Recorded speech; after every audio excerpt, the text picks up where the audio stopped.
Hello friends, welcome to channel. അപ്പോൾ നമ്മളിന്ന് പറയാൻ പോകുന്ന നമ്മുടെ iQ15 ആണ്. നിങ്ങൾ ഓൾറെഡി തമ്മിൽ കണ്ടിട്ടായിരിക്കും നമ്മൾ എന്താ പറയാൻ ഉദ്ദേശിക്കുന്നത് എന്ന് വെച്ചാൽ നമ്മൾ നോർമലി നമ്മൾ iQ13 നമ്മൾ ഇതിനു മുമ്പ് iQ13 വീഡിയോ ഒക്കെ ചെയ്തതാണ്. ഞാൻ മിക്കവാറും iQ15 വീഡിയോയും ചെയ്യാൻ സാധ്യതയില്ല കേട്ടോ. അതായത് ഇപ്പോൾ ഇനി ഇറങ്ങാൻ പോകുന്ന എല്ലാ ഫോണുകൾക്കും നല്ല പോലെ പ്രൈസ് കൂടിയിട്ടുണ്ട്. മെയിൻലി ബിക്കോസ് ഓഫ് ദ ചിപ്പിന്റെ ഷോർട്ടേജും അങ്ങനത്തെ കുറേ സംഭവങ്ങളൊക്കെയാണ്. പിന്നെ നമ്മുടെ ഇവിടുത്തെ ഇന്ത്യയിലത്തെ കാര്യം അറിയാമല്ലോ, ടാക്സും അങ്ങനെയൊക്കെ കൂടുതലാണല്ലോ. അപ്പോൾ i1+ ആയിക്കോട്ടെ, iQ ഞാൻ തീരെ പ്രതീക്ഷിച്ചില്ല. 72,000 ഒക്കെയാണ് സ്റ്റാർട്ടിങ് വരുന്നത്. നമുക്ക് 55,000 രൂപയ്ക്ക് വിത്ത് കാർഡ് ഓഫർ 50 രൂപയ്ക്ക് കിട്ടുന്ന സാധനമായിരുന്നു. 2-3 കൊല്ലമായിട്ട് iQ12 iQ13 ഒക്കെ നമുക്ക് ആ പ്രൈസിൽ കിട്ടുന്ന സാധനം പെട്ടെന്ന് ചെറുതായിട്ട് നല്ല കൂടിക്കുന്നത് 20,000 രൂപയ്ക്ക് കൂടിക്കുന്നത്. അതായത് ഇത് ഡിസംബർ 1-ാം തീയതിയാണ് ലോഞ്ച് ആവുന്നത്. ഡിസൈനോ സംഭവമൊന്നും ഒരു ചേഞ്ചും ഇല്ല. അപ്പോൾ നിങ്ങൾ ഓൾറെഡി ഒരു iQ13 ഉപയോഗിക്കുന്നുണ്ടെങ്കിൽ നിങ്ങൾ പിന്നെ മാറ്റാനൊന്നും പോകണ്ട കേട്ടോ. ഇതിൻ്റെ ഞാൻ ജസ്റ്റ് ആദ്യം തന്നെ സ്പെക്സും കാണാനൊക്കെ പറയാം. ഇതിൽ നമുക്ക് സ്നാപ്ഡ്രാഗൻ്റെ 8 Elite Gen 5 പ്രൊസസ്സർ വരുന്നുണ്ട്. അതുപോലെ തന്നെ ഒറിജിൻ OS 5 ഇയർ OS അപ്ഡേറ്റും 7 ഇയർ സെക്യൂരിറ്റി വാച്ച് അപ്ഡേറ്റും വരുന്നുണ്ട്. പിന്നെ ഡിസ്പ്ലേ ഇടില്ല. ഞാൻ പണ്ട് iQ13 കാര്യത്തിൽ വന്നിരുന്നു. ഡിസ്പ്ലേ സൂപ്പറാണ്, അവരുടെ ഫ്ലാറ്റാണ്. അതുപോലെ തന്നെ നല്ല വൈഡും ആണ്. ശരിക്കും ഒരു സ്ക്രീൻ കാണുന്ന പോലെ തന്നെയാണ്. ഇതിൽ പോരാത്തതിന് നമ്മുടെ സാംസങ്ങിന്റെ ലേറ്റസ്റ്റ് ആയിട്ടുള്ള M14, അതായത് നമ്മുടെ S26 സീരീസിൽ ഇറങ്ങാൻ പോകുന്ന അതേ ഡിസ്പ്ലേ തന്നെയാണ് ഇതിലും വരുന്നത്. 2K നമ്മുടെ LED OLED ഡിസ്പ്ലേ ആണ് വരാൻ പോകുന്നത്. First time ever in Android എന്ന് പറഞ്ഞില്ല എന്ന് വെച്ചാൽ ആദ്യമായിട്ട് ഇറങ്ങാൻ പോകുന്ന ഡോൾബി വിഷൻ സപ്പോർട്ടും കാര്യങ്ങളൊക്കെ ഉണ്ട്.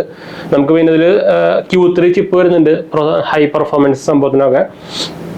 50 മെഗാപിക്സലിന്റെ സോണി സെൻസർ തന്നെയാണ് 3 വരുന്നത്. പുതിയ സെൻസറാണ്, അത് വേറെ കാര്യം. ഇത് ആക്ച്വലി ഇപ്പോൾ പ്രൈസ് ഞാൻ പറയാം. 12 GB 256 GB 72,999, 16 GB 79,999, 80,000 രൂപയാണ്. ഇപ്പോൾ ഇനീഷ്യലി നമുക്ക് കാർഡ് ഡിസ്കൗണ്ട് ഉണ്ട്. നമുക്ക് ബാങ്ക് ഡിസ്കൗണ്ടും എക്സ്ചേഞ്ച് ബോണസും കൂടിയിട്ട് 7,000 രൂപ വരുന്നുണ്ട്. പിന്നെ അഡീഷണൽ ഒരു കൂപ്പൺ ഡിസ്കൗണ്ട് 1,000 രൂപ വരുന്നുണ്ട്. എന്നാലും നമുക്ക് മാക്സിമം നോക്കിക്കഴിഞ്ഞാൽ 65,000 രൂപയ്ക്കാണ് സ്റ്റാർട്ടിങ്. അതായത് നമുക്ക് പണ്ട് 50,000 കിട്ടുന്ന സാധനം ഇപ്പോൾ 65,000 രൂപയ്ക്കാണ് കിട്ടുന്നത്. അപ്പം നിങ്ങൾ പ്രൈസ് ഇൻക്രീസ് ഒന്ന് നോക്കി.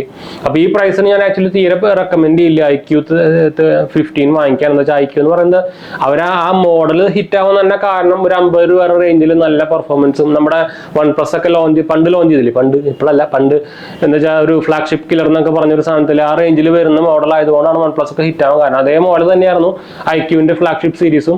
50 രൂപയ്ക്ക് 80 രൂപയുടെ താഴെ എന്ന് വേണമെങ്കിൽ പറയാം. ആ റേഞ്ചിൽ എല്ലാ സ്പെക്സും, അതായത് നിങ്ങൾക്ക് 80,000 രൂപയുടെ ഫോണിൽ കിട്ടുന്ന സ്പെക്സ് എല്ലാം കൂടിയിട്ട് കിട്ടുന്ന ഒരു മോഡലായിരുന്നു ശരിക്കും iQ11, iQ12, iQ13.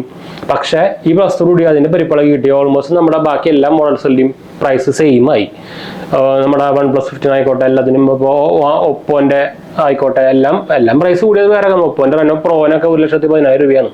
നമ്മുടെ Vivo X300 പ്രോന്റെ വിലയാണ് വരുന്നത്. ആ Vivo X300ന്റെ പ്രൈസ് കൂടി. അപ്പോൾ നല്ല പോലെ വില കൂടിയിട്ടുണ്ട് കേട്ടോ.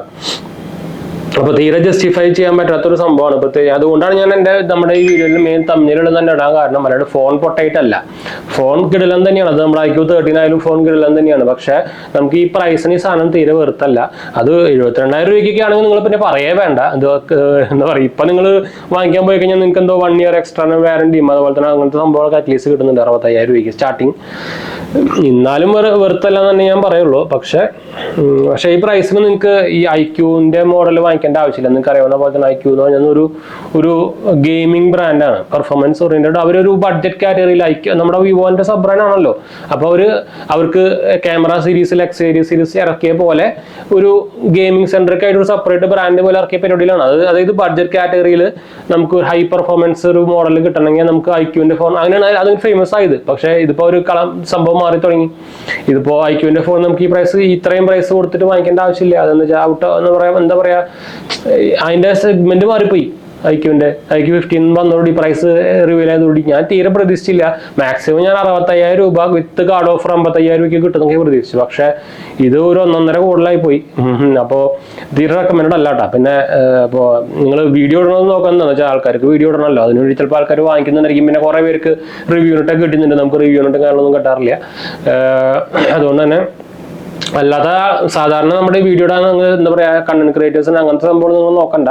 നിങ്ങൾ നിങ്ങളുടെ ഒരു പേഴ്സണൽ യൂസിന് വേണ്ടി വാങ്ങിക്കുകയാണെങ്കിൽ ഞാനത് റെക്കമെൻഡ് ചെയ്യില്ല. പ്രത്യേകിച്ച് ഈ പ്രൈസിന് റെക്കമെൻഡ് ചെയ്യില്ല കേട്ടോ. ഫോൺ പൊട്ടയായിട്ടല്ല, ഒന്നുകൂടി എടുത്ത് പറയട്ടെ, അല്ലെങ്കിൽ കൊറോണ വന്നത് പറയുന്നത് വെച്ചാൽ പകുതി കേട്ടിട്ട് കൊറോണ വരും. ഫോൺ പൊട്ടയായിട്ടല്ല പറഞ്ഞത്, പക്ഷേ പ്രൈസ് ഇസ് നോട്ട് ജസ്റ്റിഫൈഡ് എന്ന് വേണമെങ്കിൽ പറയാം iQ15 കേട്ടോ. iQന്റെ അല്ല, OnePlusന്റെ ആയാലും ഒപ്പോന്റെ ആയാലും വിവോ X300 സീരീസ് ആയാലും പ്രൈസ് ഭയങ്കരമായിട്ട് കൂടിയിട്ടുണ്ട്. നമ്മുടെ X300 പ്രോന് ശരിക്കും നമ്മുടെ X200 പ്രോന് 94 ആയിരുന്നു, വിത്ത് കാർഡ് ഡിസ്കൗണ്ട് 88-86 രൂപയ്ക്ക് കിട്ടായിരുന്നു. പക്ഷെ ഇതിപ്പോ 1,10,000 രൂപയാണ്. ഇനിയിപ്പോ കാർഡ് ഡിസ്കൗണ്ട് ഉണ്ടെങ്കിൽ തന്നെ മാക്സിമം പോയി കഴിഞ്ഞാൽ ഇതുപോലെ 7,000 രൂപ 5,000 രൂപ 6,000 രൂപയ്ക്ക് ഉണ്ടാവുള്ളൂ. അപ്പൊ എന്തായാലും 1,00,000 മുകളിൽ പോകും. അപ്പൊ നല്ല പോലെ അതും അവിടെയും 10,000 രൂപ 15,000 രൂപ ചിലപ്പോൾ കൂടിയിട്ടുണ്ടായിരിക്കും. അപ്പൊ അത് ഭയങ്കര പ്രൈസ് എന്ന് വെച്ചാൽ ഇത് സാധനങ്ങളുടെ ഇൻഫ്ലേഷന്റെ ഭാഗമായിട്ട് കൂട്ടുന്നതും വേറെ, ഇത് നമ്മുടെ എന്റെ ഭാഗമായിട്ട് കൂട്ടുന്നതും വേറെ. അതായത് ഇവരെ ചിപ്പിനൊക്കെ ഭയങ്കര ഡിമാൻഡാണ്, ഈ ചിപ്പ്, റാം. അപ്പോൾ ഈ സംഭവത്തിന് ഇതൊക്കെ വേണമല്ലോ, സെർവർ, ഇത് എല്ലാം കൂടി സെർവറിൽ പോയിട്ടൊക്കെയാണല്ലോ തിരിച്ചു വരുന്നത്. എല്ലാ ഫോണുകൾക്കും ഇപ്പോൾ വേണമല്ലോ. അപ്പൊ അതിൻ്റെയൊക്കെ ഇതിന്റെ ഭാഗമായിട്ടാണ് ഈ സാധനം കൂടുന്നത്. ഇൻഫ്ലേഷൻ വേറെ, അത് മാത്രമല്ല ഈ വന്നതിൻ്റെയും പ്രൈസ് ഇൻക്രീസിൽ വരുന്നുണ്ട് കേട്ടോ. അപ്പൊ ഇനി അങ്ങോട്ട് കൂടാൻ തന്നെ വഴിയുള്ളൂ. പിന്നെ അതിപ്പോ ഈ ചിപ്പിനും അതുപോലെ തന്നെ റാംസിനും ഒക്കെ ഭയങ്കര ഡിമാൻഡാണ്. അത് ആ ഡിമാൻഡ് അനുസരിച്ച് അവർ ഉണ്ടാക്കുന്ന മാനുഫാക്ചറിന് അത് സപ്ലൈ ചെയ്യാൻ പറ്റുന്നില്ല. ഇപ്പൊ എക്സാമ്പിൾ സാംസങ് ഒക്കെ റാം ഉണ്ടാക്കുന്ന ആൾക്കാരാണ്. അപ്പോൾ സാംസങ് മാത്രമല്ല, ഞാൻ നിങ്ങൾ കേട്ട ഒരു ബ്രാൻഡിന്റെ പേര് പറഞ്ഞത് മാത്രമല്ല കേട്ടോ. അപ്പോൾ അതുകൊണ്ട് തന്നെ അതുകൊണ്ട് പറഞ്ഞ അത് ആക്ച്വലി എൻ്റെ ഒരു പേഴ്സണൽ ഒപ്പീനിയൻ ഉണ്ട്. നിങ്ങളിൽ കാശുണ്ടെങ്കിൽ നിങ്ങൾ വാങ്ങിച്ചൊരു കുഴപ്പമില്ല. ഞാൻ പറഞ്ഞത് സാധാരണ നിങ്ങളൊരു സാധാരണ ഒരു 50,000-60,000 നല്ലൊരു പെർഫോമൻസ്, ആ റേഞ്ച് എന്ന് പറയുമ്പോൾ അത്യാവശ്യം പ്രീമിയം ലെവലാണല്ലോ. നിങ്ങളൊരു അത്യാവശ്യം കുറച്ച് കൊല്ലത്തേക്ക് ഉപയോഗിക്കുന്ന ഒരു പ്രീമിയം ഫോൺ എന്ന് വെച്ചാൽ ആൾക്കാർ എന്തായാലും 50,000-60,000 കൊടുത്തിട്ട്, നിങ്ങളിപ്പോൾ റെഡ്മിയുടെ ഫോൺ, മിക്ക ആൾക്കാരും നമ്മുടെ റെഡ്മിയുടെ ഫോൺ ഇറങ്ങാറില്ലേ. ഇപ്പോൾ ഇനി Xiaomi 17 ഇറങ്ങും, അതുപോലെ Xiaomi 15 ഒക്കെ 60,000 രൂപയ്ക്ക് 65,000 രൂപയ്ക്ക്. എന്തായാലും അതിൻ്റെയും പ്രൈസ് കൂടുള്ളൂ, അത് വേറെ കാര്യം. പക്ഷെ നമ്മൾ ഫോൺ കിടിലൻ സാധനമായിരുന്നു. പക്ഷെ നമ്മൾ ഇതുപോലെ നിങ്ങൾ ആ ഫോൺ വാങ്ങിച്ചു എന്ന് പറഞ്ഞ ഫസ്റ്റ് ആൾക്കാർ പറയുന്നത്, അയ്യോ 60,000 രൂപ കൊടുത്തിട്ട് ഒരു ഷോമിയുടെ ഫോണൊക്കെ വാങ്ങിക്കാന്ന് പറഞ്ഞാൽ ആ ഒരു മൈൻഡ് സെറ്റ് ഉണ്ടല്ലോ, അത് തന്നെയാണ് ഇവിടെയും വരുന്നത്.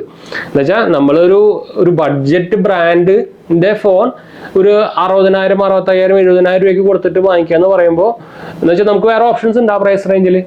അതെ, നമുക്ക് ആ സെയിം സ്പെക്സ് ആയിട്ട് വരുന്ന വേറെ ഓപ്ഷൻസ് ഉണ്ട്. ഫോർ എക്സാമ്പിൾ നമ്മുടെ ഇതേ ഓൾമോസ്റ്റ് സിമിലർ സ്പെക്സ് ആയിട്ട് തന്നെയാണ് നമ്മുടെ OnePlus 15 വരുന്നത്. ഇതിനായിട്ടും റീസെൽ വാല്യൂം കിട്ടും iQനായിട്ടും, അതുപോലെ തന്നെ ബ്രാൻഡ് വാല്യൂ ഉണ്ട്. പിന്നെ പക്ഷേ iQനെയാണ് സർവീസ് സൂപ്പർ കേട്ടോ, വിവോന്റെ സെയിം സർവീസ് സെന്ററാണ്. അപ്പൊ അതുകൊണ്ട് അത് വേറെ കാര്യം. പക്ഷെ ഞാൻ ആ ബ്രാൻഡിന്റെ തമ്മിലുള്ള ഡിഫറൻസാണ് ഞാൻ പറഞ്ഞത്. പറയുമ്പോൾ ഇതൊക്കെ ഓരോ ബ്രാൻഡ് ആണെങ്കിലും പക്ഷെ അതുകൊണ്ടാണല്ലോ അവരിങ്ങനെ സെപ്പറേറ്റ് ബ്രാൻഡ് പോലെ ഇറക്കിക്കുന്നത്. ഇല്ലാണ്ട് അവർ പൊട്ടമാനായിട്ടല്ലല്ലോ. അപ്പൊ അതുകൊണ്ട് പറഞ്ഞു മാത്രമല്ല കേട്ടോ. അപ്പൊ അതാണ് സംഭവം. അപ്പൊ ഇതൊന്ന് ഒരു ഷെയർ ചെയ്യണമെന്ന് തോന്നി, അപ്പോൾ അത്രേ ഉള്ളൂ. അപ്പോൾ എന്തായാലും നമുക്ക് വൈൻഡപ്പ് ചെയ്യാം. അപ്പോൾ അടുത്തതിലാണ് നമ്മുടെ ചാനൽ ആദ്യമായിട്ട് കാണാറുണ്ടെങ്കിൽ നമ്മുടെ 2 ചാനൽ സബ്സ്ക്രൈബ് ചെയ്യാൻ സപ്പോർട്ട് ചെയ്യാൻ മറക്കണ്ട. നമ്മുടെ പുതിയ ചാനൽ GSH പോലെ കണ്ടു സബ്സ്ക്രൈബ് ചെയ്യാൻ സപ്പോർട്ട് ചെയ്യാൻ ഇതിലേക്ക് ഒന്ന് ഷെയർ ചെയ്യട്ടെ. നമ്മുടെ ചാനൽ ആദ്യമായിട്ട് കാണാറുണ്ടെങ്കിൽ എൻ്റെ പേര് ഞാനൊരു ഫൈനാൻഷ്യൽ ആണ്, നമ്മുടെ ടെക് ഫിനാൻഷ്യൽ എക്സ്പീരിയൻസ് ആണ്, ക്വാളിഫൈഡ് ആണ്. ഡിസ്ക്രിപ്ഷനിൽ ലിങ്കാണ് കൊടുത്തിട്ടുണ്ട്, ഇൻസ്റ്റാഗ്രാമിൻ്റെ പേജിൻ്റെ ലിങ്ക് കൊടുത്തിട്ടുണ്ട്, ഫോളോ ചെയ്യാൻ മെസ്സേജ് ചെയ്യാം. അടുത്തതിലാണ്.